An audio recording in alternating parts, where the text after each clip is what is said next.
అందరికీ నమస్కారం. అత్యంత కళంకితుడైన వ్యక్తి, నైతిక విలువలు లేని వ్యక్తి అయిన బిఆర్ నాయుడు అనే వ్యక్తిని టీటీడీ చైర్మన్గా పెట్టడం, అలాగే అతను కొనసాగించడం నిజంగా హిందువుల మనోభావాల్ని చంద్రబాబు నాయుడు గారు ఈ కూటమి ప్రభుత్వం దెబ్బతీస్తున్నట్టుగా అనే విషయం అర్థమవుతుంది. దాని మీద బిఆర్ నాయుడు గారిని ఆ పదవి నుంచి తొలగించాలి లేదా అతను రాజీనామా చేయాలని కోరుతూ మేము కౌన్సిల్లో వాయిదా తీర్మానం ఇవ్వడం జరిగింది. మేము చెప్తూ ఉన్నాం, చంద్రబాబు నాయుడు గారికి నిజంగా హిందువులంటే గౌరవం ఉంటే వెంటనే బిఆర్ నాయుడు అనే వ్యక్తిని బర్తరఫ్ చేయాలి. ఎందుకంటే కనీస నైతిక విలువలు లేవు అతనికి.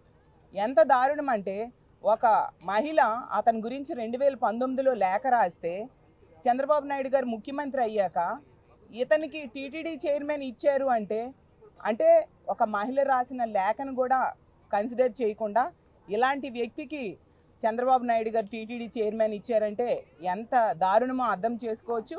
ఈరోజు బిఆర్ నాయుడు అనే వ్యక్తి చైర్మన్ అయ్యాక టీటీడీలో ఎన్ని దారుణాలు జరుగుతున్నాయో చూస్తూ ఉన్నాం. నెయ్యిని అత్యంత ఎక్కువ ధరకి హెరిటేజ్కి అనుబంధ సంస్థ అయిన ఇందాపూర్కి కట్టబెట్టడానికి ప్రయత్నించడం జరిగింది. అందువల్లనే అతను కొనసాగిస్తున్నారు అనే విషయం ఈ రాష్ట్ర ప్రజలకు స్పష్టంగా అర్థమైంది.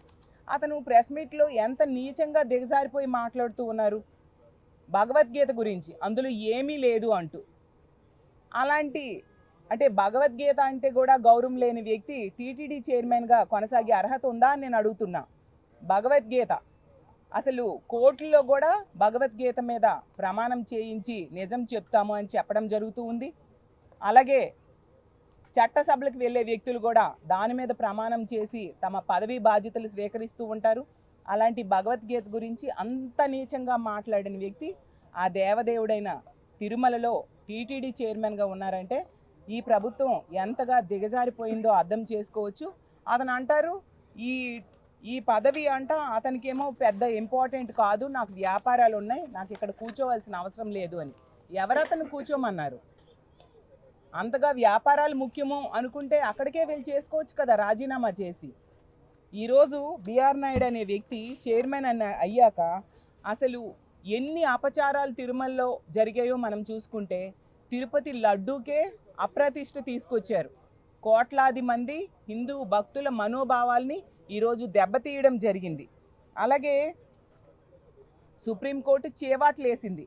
ఆ లడ్డూలో పంది కొవ్వు కానీ ఫిష్ ఆయిల్ కానీ కలవలేదు అనేసి చెప్పడం జరిగింది. అయినా కూడా వీళ్ళు ఫ్లెక్సీలు వేసి తప్పుడు ప్రచారం చేయడానికి పూనుకున్న పరిస్థితి మనం చూసాము. అసలు ఎన్నడూ లేనట్టుగా తిరుపతిలో వైకుంఠ ఏకాదశి టికెట్ల క్యూ లైన్లో నిల్చున్న భక్తులు వీళ్ళ చేతకానితనం వలన, అసమర్థ పాలన వలన, బిఆర్ నాయుడు అనే వ్యక్తి అసమర్థత వలన 6 మంది చనిపోయారు. ఎప్పుడైనా చూసామా తిరుమల చరిత్రలో ఇలాంటి వ్యక్తిని అక్కడ చైర్మన్గా పెట్టడం వలన భక్తులు చనిపోయే దుస్థితి వచ్చింది. అలాగే తీసుకుంటే మొన్ననే చూసాం మీడియాలో క్యూ లైన్లో భక్తులు కొట్టుకోవడం జరిగింది. అక్కడ తిరుమల కొండ మీద భక్తులు మద్యం తాగి తిరిగిన పరిస్థితి చూడడం జరిగింది. అలాగే ఎగ్ బిర్యానీలు తిరుమల కొండ మీద ఈ బిఆర్ నాయుడు అనే వ్యక్తి చైర్మన్ అయ్యాక మనం చూసాం. అలాగే తీసుకుంటే వైకుంఠ ఏకాదశిని టికెట్లు ఇవ్వడాన్ని వీళ్ళు సమర్థవంతంగా చేయడం చేతకాక మొన్న వైకుంఠ ఏకాదశి రోజు అక్కడ నిర్మానుష్యంగా ఉండి భక్తులు లేక ఖాళీగా ఉండే పరిస్థితి ఏ రోజైనా చూసామా? దేవుడి దర్శనం కాకపోయినా కొండ మీద తిరిగినా ఎంతో పుణ్యం వస్తుందని నమ్మే లక్షలాది మంది భక్తులు పైకి వస్తారు. ఆ అవకాశాన్ని కూడా భక్తులకి ఇవ్వకుండా ఎంత పాపం చేశారో వీళ్ళు అర్థం చేసుకోవచ్చు. అలాగే తీసుకుంటే ఈ బిఆర్ నాయుడు అనే వ్యక్తి చైర్మన్ అయ్యాక తిరుమలలో గోశాలలో భారీగా గోవులు మరణించడం జరిగింది. అంటే ఎన్ని అపచారాలు జరుగుతున్నాయి. ఎందుకంటే ఒక కలంకితమైన వ్యక్తి, ఒక నైతిక విలువలు లేని వ్యక్తి అయిన బిఆర్ నాయుడు అనే వ్యక్తికి టీటీడీ చైర్మన్గా ఉంచడం, కొనసాగించడం వల్ల ఎలాంటి దారుణాలు జరుగుతూ ఉన్నాయి. సామాన్య భక్తులకైతే దర్శనం ఉండదు, కానీ హీరోయిన్లకు మాత్రం 15 నిమిషాల్లో దర్శనం చేపించేస్తారు ఈ చైర్మన్ గారు. ఏంటంటే విఐపి దర్శనాలు ఆ రోజు తీసుకుంటే శ్రీవాణి ట్రస్ట్ కోసం ఎంత దారుణంగా కామెంట్స్ చేశారు. ఇప్పుడు అదే శ్రీవాణి ట్రస్ట్ ఎనిమిది వందల మందికి భక్తుల కోసం సాయంత్రం పూట విఐపి దర్శనాలు ఏర్పాటు చేశారు. ఉదయం ఒకసారి సాయంత్రం ఒకసారి దర్శనాలు ఏర్పాటు చేయడం వలన క్యూ లైన్లో చేంజ్ చేయడానికి ఎంత సమయం పడుతుంది, సామాన్యులకి అందాల్సిన దర్శనం ఎంత లేట్ అవుతుంది అనే విషయం అర్థం చేసుకోవట్లేదు వీళ్ళు.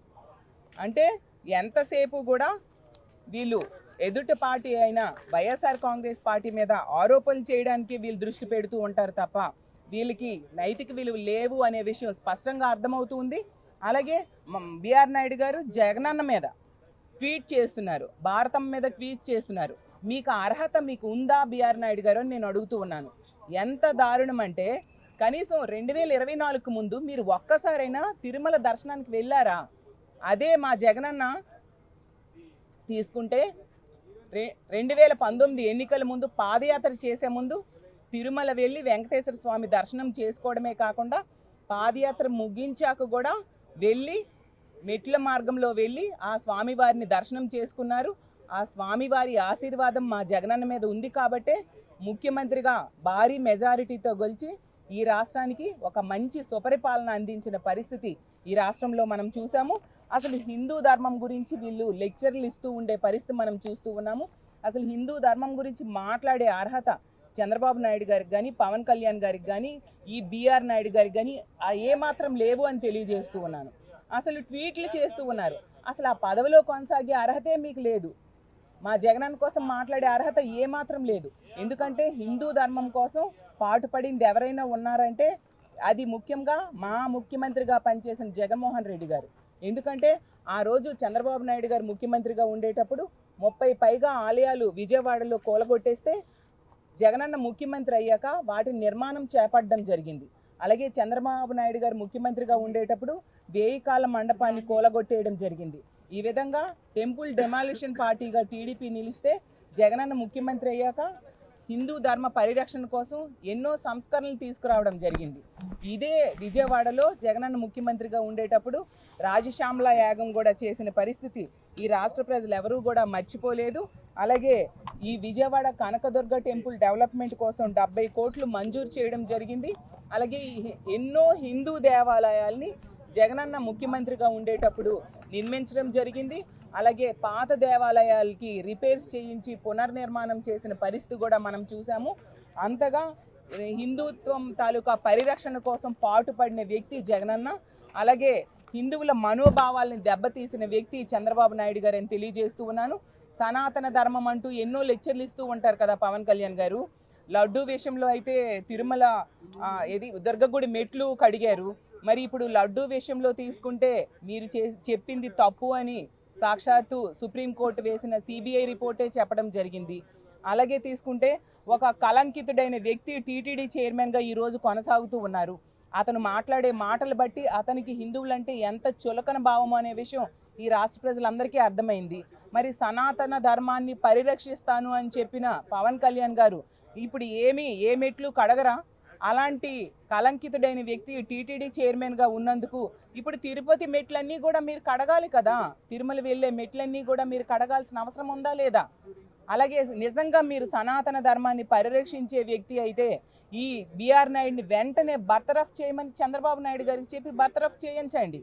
ఎంత నిర్లక్ష్యంగా ఎంత దారుణంగా మాట్లాడుతుండే వ్యక్తి ఆ తిరుపతి చైర్మన్గా కొనసాగుతున్నారంటే నిజంగా ఇలాంటి ప్రభుత్వాన్ని ఎన్నుకున్నందుకు ఈ రాష్ట్ర ప్రజలు ఈరోజు సిగ్గుపడుతూ ఉండే పరిస్థితి మనం చూస్తూ ఉన్నాము. ఎంత నిర్లక్ష్యంగా అతను మాట్లాడుతూ ఉన్నారో ఈ రాష్ట్ర ప్రజలందరూ కూడా చూశారు. రాష్ట్ర ప్రజలందరూ కూడా ఎలాంటి ప్రభుత్వాన్ని తీసుకొచ్చాము, ఎలాంటి వ్యక్తి టీటీడీ చైర్మన్గా వచ్చాడని చాలా బాధపడుతూ ఉన్నారు. గతంలో తీసుకుంటే ఒక వ్యక్తి ఎస్వీబీవీ చైర్మన్గా ఉంటే అతను ఆడియో ఏదో రిలీజ్ అయితేనా జగనన్న అతన్ని తీసేయడం జరిగింది. ఇప్పుడు ఏకం వీడియోలే వచ్చాయి. ఒక ఆరోపణలు వచ్చినప్పుడు అలాంటి ఆరోపణలు ఎదుర్కొంటున్న వ్యక్తిని టీటీడీ చైర్మన్గా ఈ ప్రభుత్వం, ఈ కూటమి ప్రభుత్వం, చంద్రబాబు నాయుడు గారు ముఖ్యమంత్రిగా ఉన్న ఈ కూటమి ప్రభుత్వం ఎలా కొనసాగిస్తుంది అని నేను అడుగుతూ ఉన్నాను.